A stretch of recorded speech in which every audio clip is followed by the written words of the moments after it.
Joshua chapter 10, verse 1 down to verse 15. Joshua chapter 10, verse 1 down to verse 15.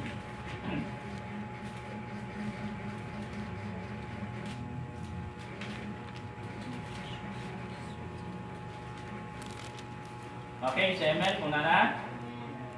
Okay, sunda lang sa inyong mga mata. Joshua chapter 10, verse 1 down to verse 15. The Bible says in the book of Joshua chapter 10, verse 1, and it came to pass, when Adonizedek king of Jerusalem had heard how Joshua had taken Ai, and had utterly destroyed it, as he had done to Jericho and her king, so he had done to Ai and her king, and how the inhabitants of Gibeon had made peace with Israel, and were among them, that they feared greatly, because Gibeon was a great city, as one of the royal cities, and because it was greater than Ai, and all the men thereof were mighty.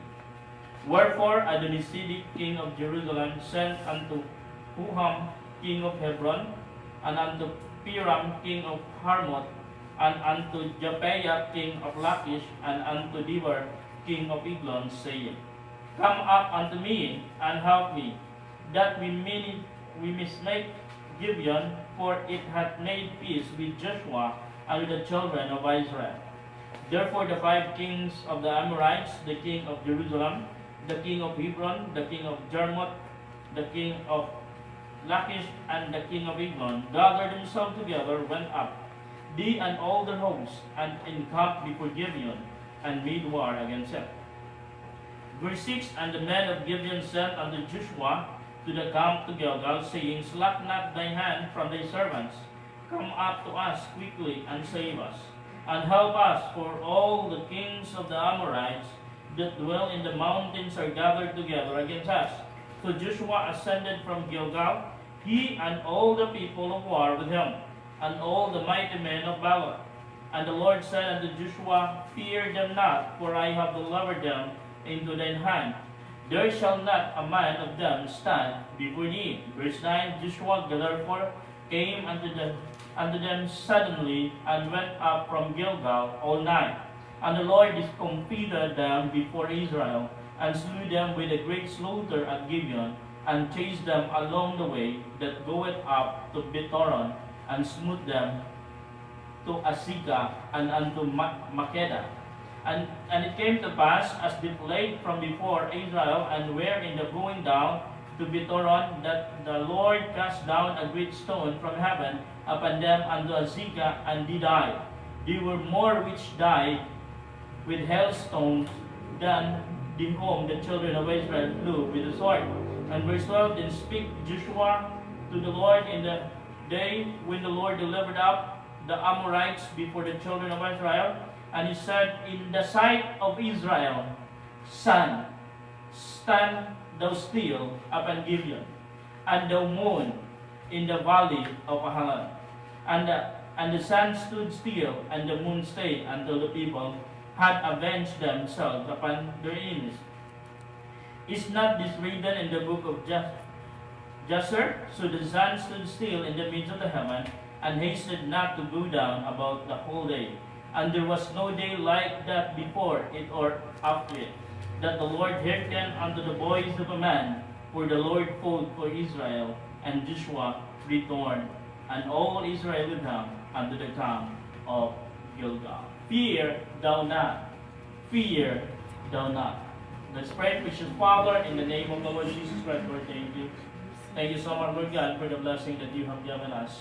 Thank you for this great privilege, Lord God, yung gihatag ka na mo, na kami makapadayon sa pagsimba niya kanimo. Since from this quarantine started, Lord God, until now, the fount of Christian Knowledge Bible Baptist Church was continuing their service, Lord God. Lord, salamat kayo, Lord God. Salamat sa pribileyo, salamat sa protection, salamat, Lord God, na ikaw natiguban ka na mo. Lord, panalangin niya yung mensahe, hindi kagabiyon, panalangin yung usapang mga katauhan, nga niya dinisulot sa mga iglesia, o ingon man usapang mga katauhan, nga naatagkatag sa nila kapanimalay, akong pagampo gino ang mga panalangin, imong gabupo sa ganto kanila. Dalaygon ka sa walay katapusan, o kanyang among serbisyo karon, hinta na lang gampo pasalamatan sa pangalan ni Jesu Cristo, mong pwede na huwag kinuluwas. Amen. Thank you. Fear thou not. No? Kahadlok ayaw. No? Usahay mga igsoon, normal na nato ang mahadlok. No? Normal lang sa tao na magkatunta o kahadlok. No? Imo makita sa text na itong ginabasa mga igsoon. Sa diha, nga ang Gibeonites mga igsoon, the king of Gibeon, nadungog niya na napildi nila ni Joshua ang AI, dibati siya o kahadlok. Nga naman, sila naman ang next in line. No? Even though mga igsoon nga ang Gibeon is mas dako kaysa AI, pero ang Gibeonites is dibati o kahadlok. Murang peace sila sa Israel. Nakig-alyansa sila sa Israel. No? And then, sa diha, na ang hari sa Jerusalem na si Adonisedek nakadungog na ang Gibeon o ang mga Gibeonites nakig-alyansa kay Joshua, gibati kun siya kahadlok. Nga naman dako ang syudad sa Gibeon. Muna ang iyang gihimo mga igsoon, iyahang gipadad-an og sulat ang mga hari nga di inaapod mga silingan niya. No? Verse 3, wherefore Adonisedek king of Jerusalem said unto Huham king of Hebron, Piram king of Harmoth, and unto Japhia king of Lachish, and unto Deber king of Eglon. No? Upat ka hari, ikalima ang Jerusalem. And then nagkasabot sila nga ilang sulngod ang Gibeon. Nga naman, kay kung mapildi nila ang Gibeon mga igsoon, sa ilang una-una, may tendency nga mapildi po nila ang Israel. No? Wala sila kahibalo mga igsoon nga ang Israel dunay bantugan nga leader. Ang Israel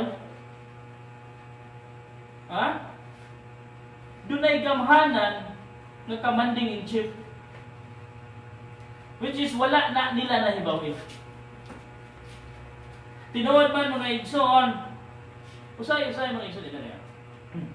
Usay kini atong kahadlok ba makabuhat na to dili maayo nga desisyon. Tinuod? Yes.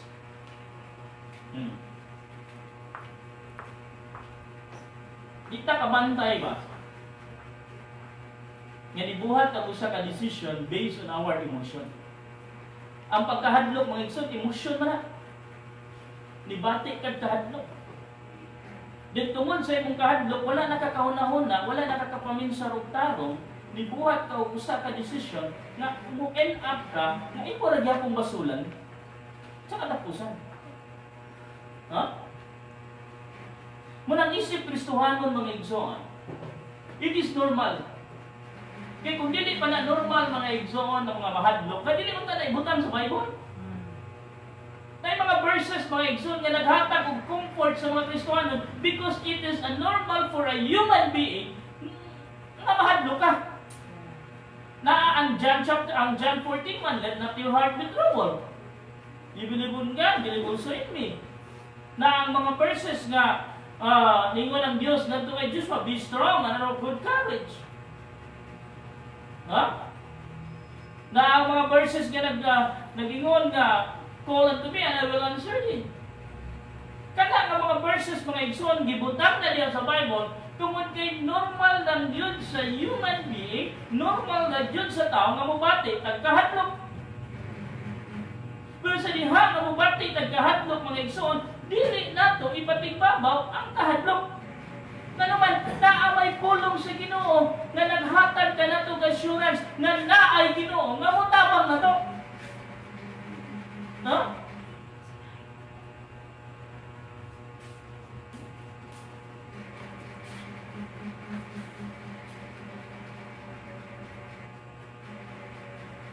Ito sa sitwasyon sa akong makahandog ba ako? Para na akong ipakita. Oh. Pero ako lang isang pit mga igsoon na Ginoo rin. Sa akong kahadlok mga igsoon, ako lang giduulan ng Ginoo rin. Anay no, bisan sa mga tao na naa diri nagpalibot na mo, nakuyog na ko diri, nakita po nila ang akong kanto. Nakita po nila ang akong pag-uuli.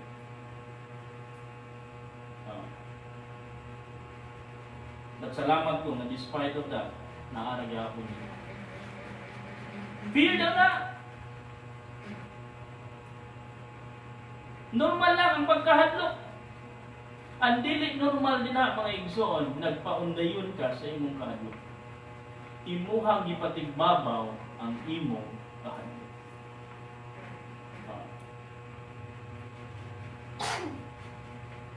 Sa diha nagisulong na mga igsoon tinuod sa laktod yung pag-istorya sa text nga atong gibasa mga igsoon, 5 ka hari o 5 ka nasod, 5 kaging harian ni atake sa Gibeon.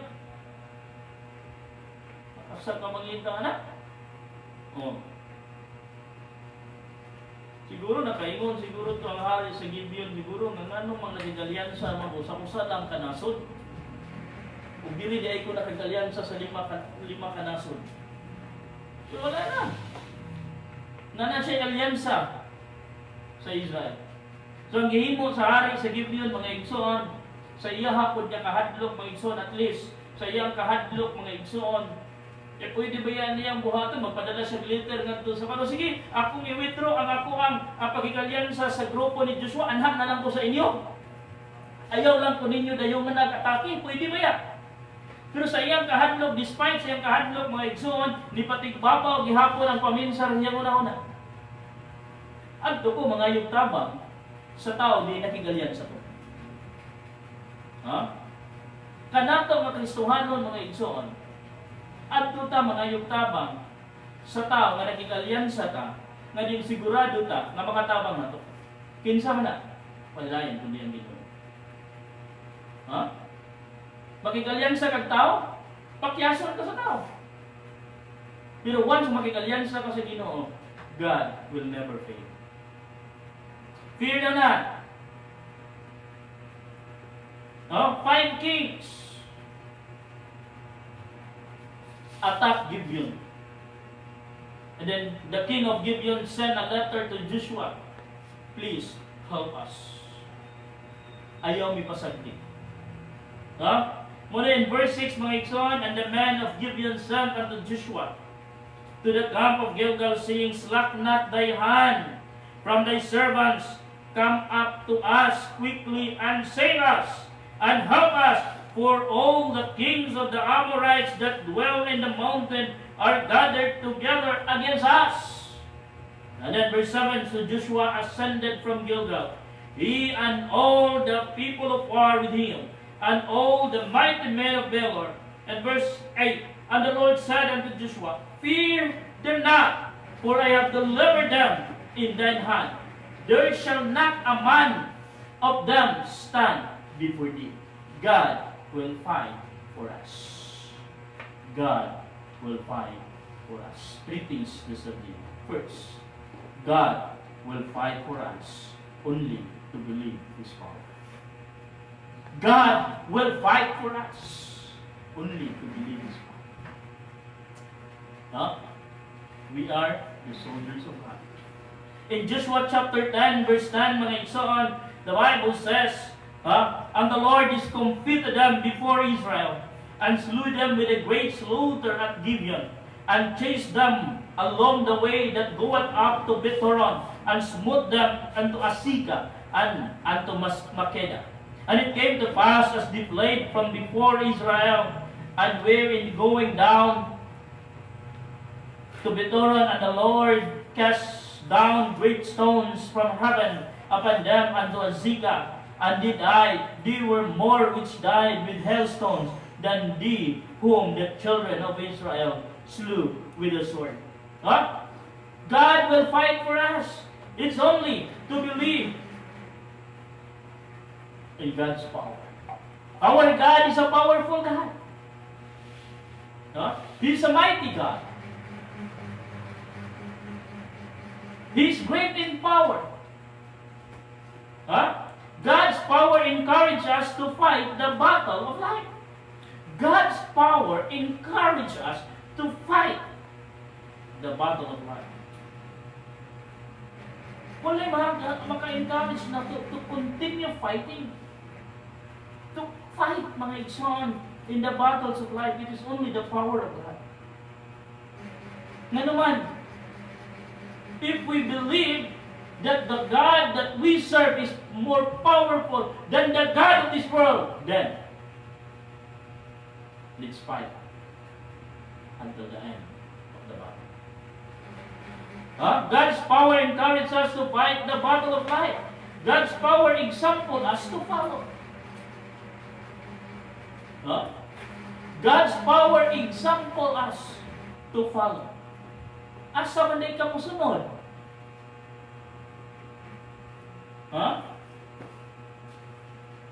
Kundi ngadto sa makagagahon na Diyos. Mabita na usay sa akong pangutana nga nung wala na nakita sa atong gobyerno nga kinahanglanon nato ang pagsimba para mahatod nato ang atong pagampong sa Ginoo. Yes, makahatod banta sa atong pagampong na naa sa matag usa ka panimalay. Pero lahi gid na kung magkahiusa ta. Di ba? Sa pag-ampo ngadto sa Dios. There is a missionary mga igsoon in Africa. An American missionary to Africa. Pag-abot niya sa lugar mga igsoon, nasumpok siya sa gitawag og forest. Then ang mga tribeman na dito. So sa Africa kaniadto mga igsoon, and even now, mga cannibal na ang mga tao sa Africa. Mukhaon na og tao. So niabot ang missionary sa mao nga tribe. Wala siya nakita nga mga tao sa tibok palibot. Samtang galakaw siya. Niabot ang kagabihon mga igsoon, giabot siya og kakapoy. Natulog siya tunga-tunga sa dagko kayo ng mga kahoy. And then, ang mga tribeman, mga igsoon, gabantay po sa iya, gahulat o kanusa siya mahinano para atakihon siya, para patyon, para ilang kaunon.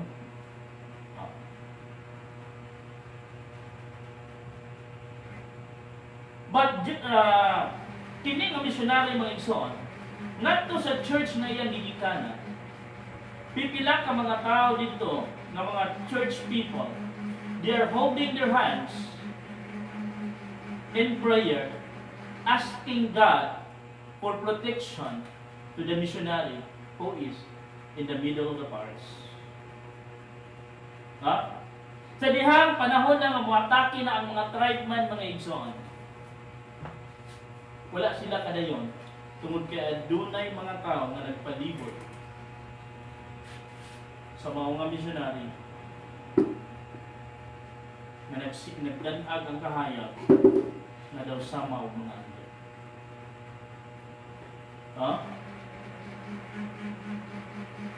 And then, to cut the long story short, na amigo niya ang tribeman leader, na amigo sa missionary ang tribeman leader, o gisulti sa tribeman leader ngadto sa missionary ang ilang nakita atong gamiuna. And then,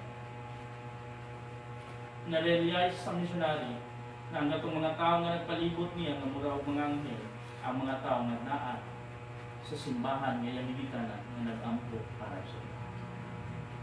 Kung magkahiusa ka tanan sa pag-ampo ng igsoon, dihanap ko makita ang dahong sa Diyos.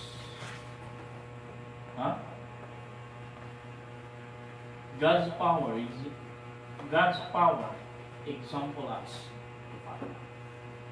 God's power entrusts us faith.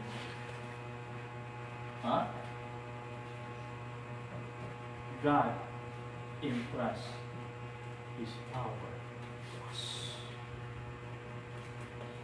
Mabuti na ginay pre-request nga nag-ingon mga isang power to witness. Nga naman, there are times mga isang na wala tayong paisog, wala tayong gahong to witness people. But if you ask God, God will entrust you His power so that you become powerful to share His gospel to the lost people. Huh? Sa yatong mga ka, only to believe the power. Believe His power. God will fight for us. Just believe the power of God. Ikaduha, God will fight for us only to acknowledge His presence. Only to acknowledge the presence of God. Joshua chapter 10, verse 12 down to 13. Then spake Joshua unto the Lord in the day when the Lord delivered up the Amorites before the children of Israel. And he said, in the sight of Israel's sons, stand thou still upon the Gibeon, and the moon in the valley of Ahalon, and the sun stood still, and the moon stayed, until the people had avenged themselves upon their enemies. Is not this written in the book of Jasher? So the sun stood still in the midst of heaven, and hasted not to go down about the whole day. No, imo makita diri mga igsoon nga naa ang presensya sa Dios. Ang presensya sa Dios nakiguban kang Joshua. Ha? Bisan asa ka mga igsoon, bisan asa ka nga lugar mga igsoon, God's presence is still there. Ha?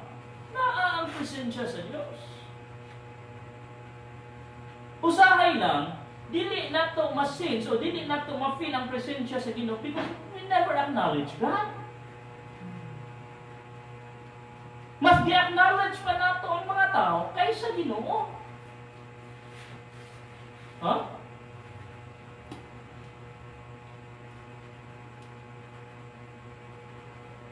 Para mo na may okasyon na imong gisudyaan imong amigo, wala lagi ka dito. Nag-expect ba ako ni mo, wala lagi ka dito. Ingon ko di mga amigo, siya pagkawa, naara magugo dito. Lahi lang ang mga tao nga imong gitanaw. Lahi lang ang mga tao nga imuhang gi-acknowledge. Naara man ko. Mao na ang atong Ginoo, naara man ang Ginoo, bisag asa ta. Ang ganang kanta mo igsoon niya, ha? We can whisper in a cloud.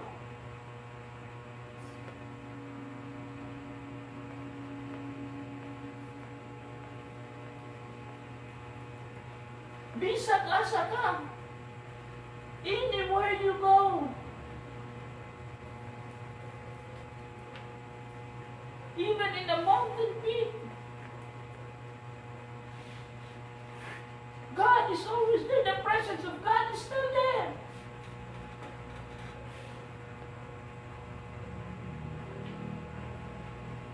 Ang ato lang is to acknowledge the presence of God. Gipakita na sa Diyos ang iyang gahong nato nila ni Joshua. Tiyo mo. Gipaulan sa Diyos og mga bato. Mas daghan pa ang namatay kaysa gipatay sa mga katawan sa Israel. Ingon ana kagamhanan ang Diyos, ingon ana ang Diyos mo protect sa iyang mga katawan.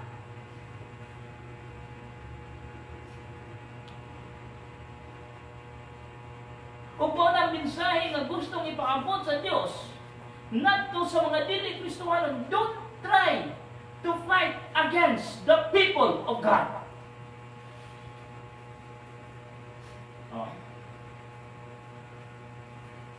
Kung di nga tayo mga igsoon, Joshua acknowledge the presence of God. Ano mo lang? Then Joshua, remember still now, then speak Joshua to the Lord in the day when the Lord delivered up the Amorites before the children of Israel. And he said, in the sight of Israel, yan kita ng Diyos, Lord, sa mga mata sa Israel. Oh, ano mo na? Oh. Nga naman, Joshua acknowledge the presence of God. Kay balo si Joshua na ang Ginoo. Nagkamalo si Joshua nga dili sila pasandan sa Ginoo. God's presence strengthens us. Philippians chapter 4 verse 13. I can do all things through Christ which strengthens me. Huh? The reason why I stand in front of you this evening because of God's presence. Tungod sa presensya sa Diyos na naghatag ka na kong puso. The reason why nganong naa mo karon tungod sa presensya sa Diyos na naghatag ka ninyo kusog. Kay baluko wala na mo'y kusog. Nga naman, wala naman mo'y himuon, kaon, katulog. Oh.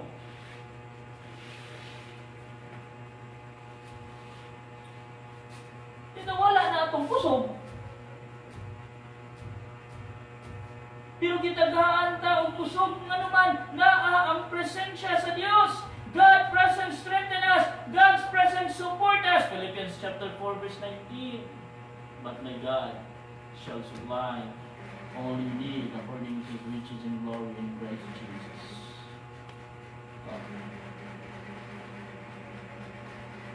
Suportahan ng gihapon ta sa Dios. Dili gihapon ta pasagdan sa Dios. Ano man ang presensya sa Dios kaguban ka nato. Ha? Ayaw lang kalimot pag-acknowledge sa Ginoo. Ayaw lang kalimti ang Ginoo.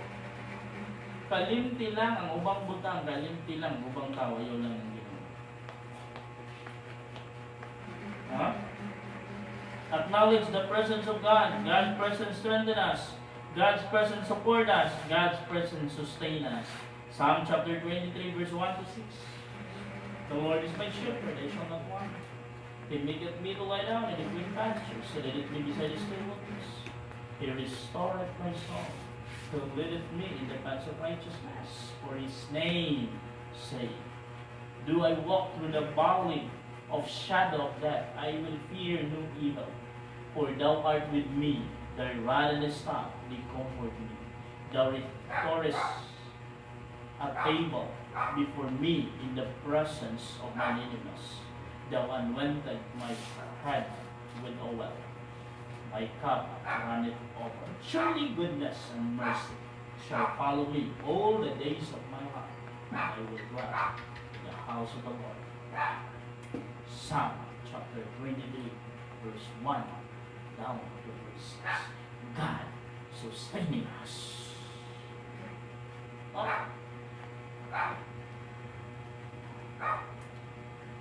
God sustaining us. Naapagutay ka kuha? Wala. Gikuaman ba ka sa Ginoo? Wala. Gikutman ba ka sa Ginoo? Wala. Huh? Because time to time, God sees the need of His children. Nakita sa Diyos ang panginahanglanon sa iyahang mga anak. Ito lang ang blessing, mga igsuon. Marami ang Ginoo. Oh? Ay, bala mo mga igsuon. Sa ako nang gingon. For 2 months. Huh? Kami lang diri sa church. For 2 months. Kaingon gani ko mas ganahan gani nung nani nga sitwasyon kaysa panahon nga. Oh. Nga naman sa normal pa ang panahon kung igsoon, matagbaw itaw kong budget, especially sa atong offering. Pero karon wa jud ko'y budget. Nga naman, wa may budgeton. Oh. But ma-amaze ka sa blessing sa Ginoo. Nga naman, grabe ang blessing sa Ginoo. Oh. Kagahapon mga igsoon, last na namulong ang ang amo ang bugas gabi last na to. Wala na. Last na. Kalit lang niabot ang mga volunteer sa Gunoo. The last way sa bugas nga gi-provide sa atong syudad. Salamat sa atong mayor. Itagaan yung 15 ka kilo. Tanawa na. Kwinta-kwinta na ako 15 ka kilo. Ako na nag June 7. Tanawa na. God will sustain us. Ayaw lang una-una. Ang imong amay una-una, ang presensya lang sa Ginoo.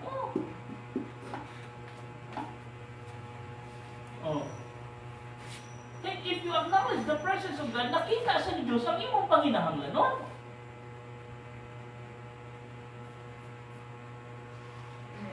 Pero kung lahi nga tao, lahi nga presensya imo ang i-acknowledge, hindi ang Ginoo na ginadap Ginoo.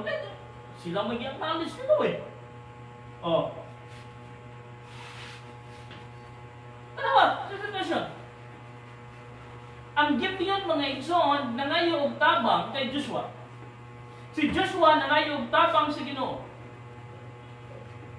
And then the king of Jerusalem, Adoni-Zedek, nangayo og tabang sa upat ka hari. Kung i-compare nimo, sa diha ang Gibeon nangayo og tabang ni Joshua, si Joshua nangayo og tabang sa Ginoo. Joshua acknowledged the presence of God. Gibeon acknowledged the presence of Joshua. Joshua acknowledged the presence of God. Then God show His power. But the king of Jerusalem, Adoni-Zedek, acknowledged the presence of the four kings. What happened? They lost in the battle because they acknowledged the wrong presence.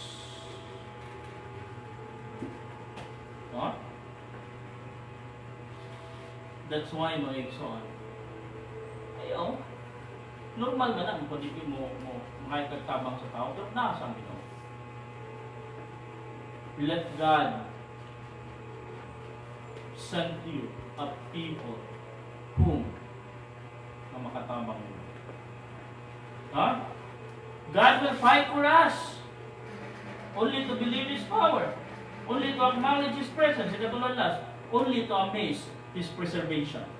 Joshua chapter 10, verse 12 to 14. Then speak Joshua to the Lord in the day when the Lord delivered up the Amorites before the children of Israel.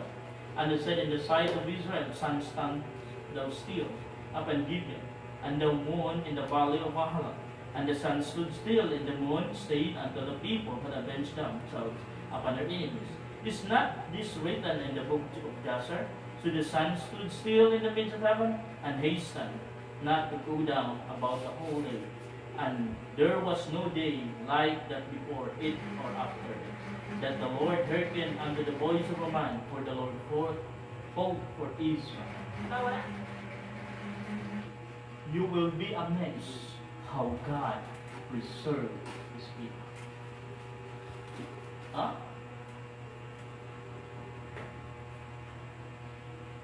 How God preserves us. God preserved His fearless soldier. God preserved His fearless soldier. My God, no. Na naman, God will fight for us. God will preserve us.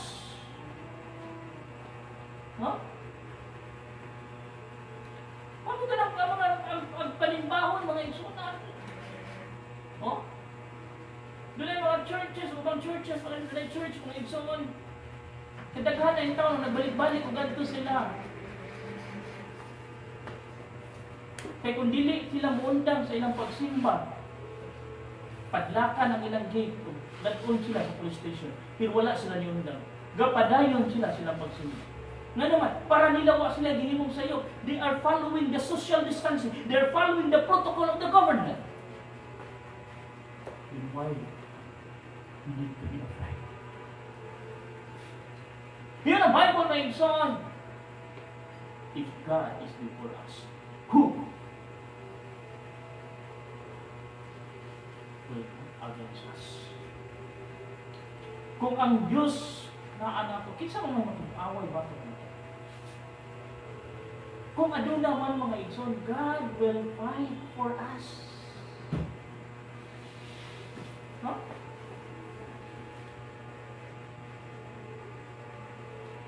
Since from the started mga igsoon, the quarantine started, until now, wala taniyong dapat sila.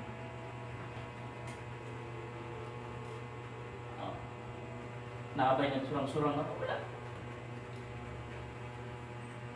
Pamilya naman na dali. And then we're following the social distancing.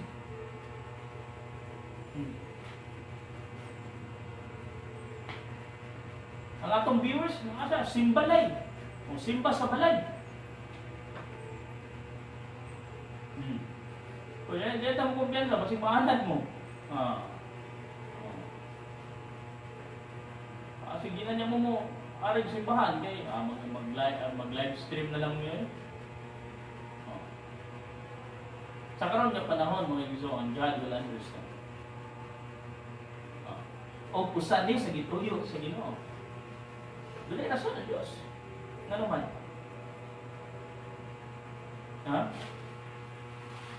Tingnan ang Bible. If this gospel shall preach unto all nations, then the end shall come.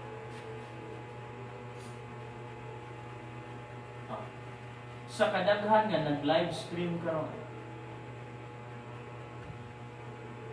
daghang mga tao ang kadungog sa mensahe sa Diyos. Hindi katuyuan ng Diyos na makadungog ang mga katauhan sa pulong sa Diyos.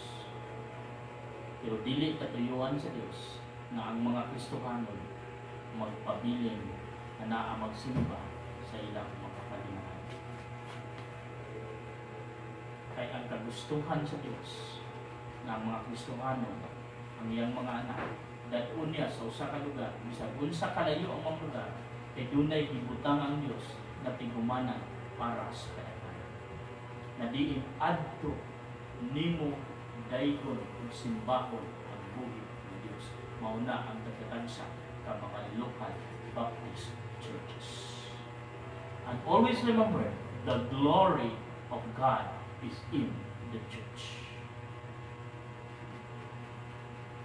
And the Bible says, we're seeking not the assembling of ourselves together as a manner of some is, but exhorting one another, and so much the more as you say the day. Let's amaze. God will fight for us to amaze God's preservation. We are preserved by God. Now, God preserves His fearless soldier. God preserves His fondness servant. Fondness, a predisposition to like something. A servant that like or enjoy to work as a servant of God willingly and joyfully. Dunay kalipay ba?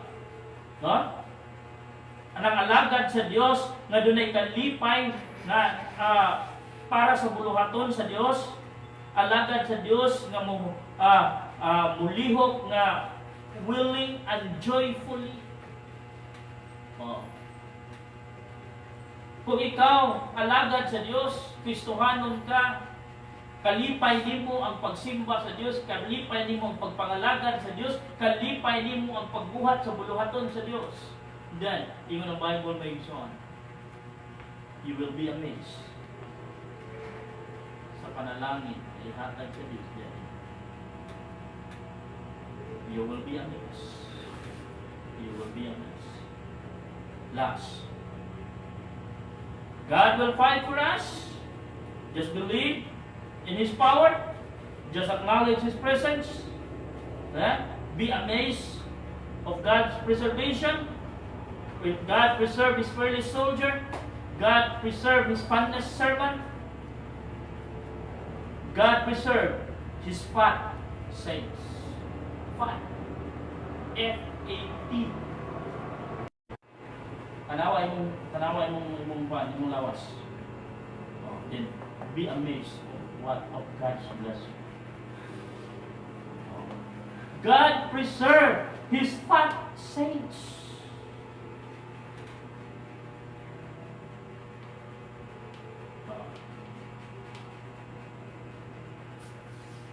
Tuyok na ilang una-una. Fat means faithful, available, teachable. Amen. Kung ikaw na ang Kristohan, you will be amazed at God's preservation. God will preserve you. Why? Because you are fat. No? Wa jud ko kakita nangalagad sa Ginoo gihimong niwang sa Dios. Tanan nga nangalagad sa Dios fat. Faithful. Available. And teachable. Are you faithful? Are you available? Are you teachable? Then you are a fat saint of God.